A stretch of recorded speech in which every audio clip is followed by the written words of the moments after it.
Welcome to Million Speaks, Millian. That's me, your vocal care and maintenance emporium. Hope everyone is doing well.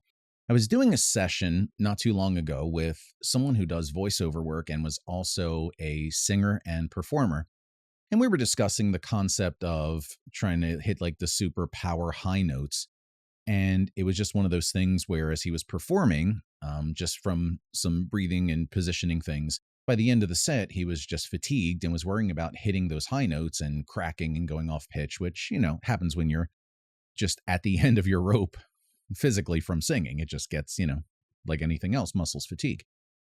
And as I was doing a demonstration, I kind of was showing him a couple things, and I went into my heavy metal scream thing that I do to demonstrate a point, and he's like, whoa, stop right there. What was that? What was that? That's what, And so we got on a discussion about that, but that comes up quite a bit amongst singers, especially male singers, because hitting those high-end power notes is very elusive, and it was one of those things I could not figure out how to do when I first started singing. It drove me nuts.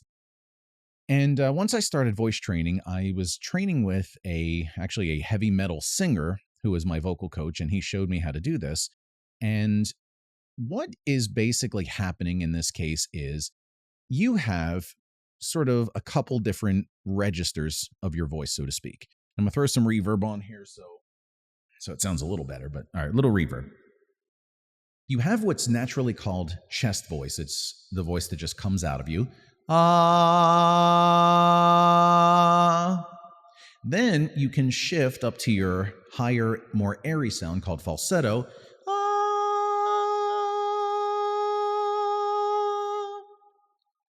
What this technique does, it blends the two together into one. Sounds like this.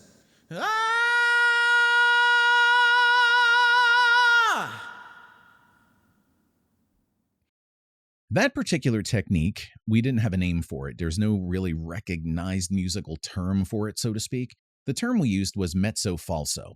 Mezzo-falso is not really a recognized musical term, but what it does is it sort of explains what's going on. Mezzo meaning middle or half, and falso based on the falsetto. So mezzo-falso, that's just what we called it. I've heard it called little boy voice. I've heard it called power falsetto. I've called power belting, all these different terms. So if you hear me say mezzo-falso, that's what I'm basically referring to.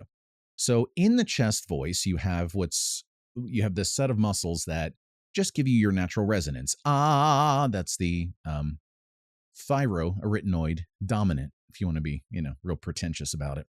And then as you shift into those higher falsetto registers, you shift over into what's called the cricothyroid dominant, because, I'm pedantic. I like that kind of stuff.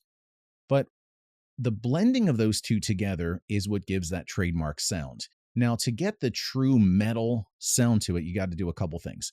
When you do vocal placement, you can do voice placement that comes sort of out of the nose, very nasally people. When they talk like that, it's through the mask is what it's called. You get a lot of resonance that way.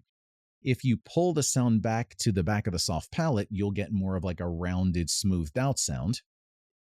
And then when you're in mezzo-falso, you can do kind of both of those things. You can kind of do the voice placement front and back in combination with the top and the bottom. So it's like a three-dimensional movement thing you can do with your voice.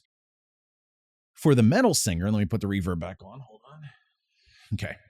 To really get that kind of sound, you blend the two voices together. You bring the voice right out of that mask in that particular placement, and you got to put a little growl on it to really get that sound. It goes like this. Yeah! And if you wobble that vibrato with it, you get like the real 80s. Ah, yeah! That kind of thing. If you're interested in listening to more of that and just kind of seeing what I'm talking about, a couple different artists come to mind, like Brian Johnson of AC/DC. He did not start out as that. He actually had a regular old singing voice. Then when he joined AC/DC, he switched into that and made a career out of it. So, hey, good on you, mate. He's from Australia. Joe Elliott, Def Leppard, when he goes into his higher ranges and higher notes, he does that same technique. Jesse James Dupree of the band Jackal is another good example of that. So that sort of power falsetto mix, it just sort of depends on how you place it, what you want to do with it. But generally, that's the concept. You're taking the low voice, the high voice, blending it together, and then you're taking placement front and back, depending on where you want it to go, and just moving it around three-dimensionally wherever you want it. So that is what we call mezzo-falso, or more colloquially, the heavy metal scream. So if you're a singer and you're interested in getting kind of up in those ranges and working that stuff out, I can definitely talk it over with you. Set up a free session with me at millionspeaks.com/coaching. Free 30-minute assessment and initial training. We'll go through some stuff. Then I have a free daily vocal care checklist for you that keep the voice healthy so you don't have to go through some of this crap that I have to go through. Now, I love singing in that register, but with the vocal condition I have, I got to really, really be careful, so I don't want to overdo it. But I wanted to make this video just to kind of address that, because when I was learning to sing, nobody could give me an answer. And yeah, it's simplistic. Yeah, it takes some time to develop, and I'm just going to warn you, be very, very careful doing this, because until you get the control of it, you can easily blast out your vocal cords, and you do not want that. So be real careful, be real gentle. I am not responsible, but that's how it's done. So no one ever explained it to me. So hopefully if you come across this, it'll help you out. And if you want to know more, definitely set up coaching with me. All right. Talk to you more later. Million out. Ah.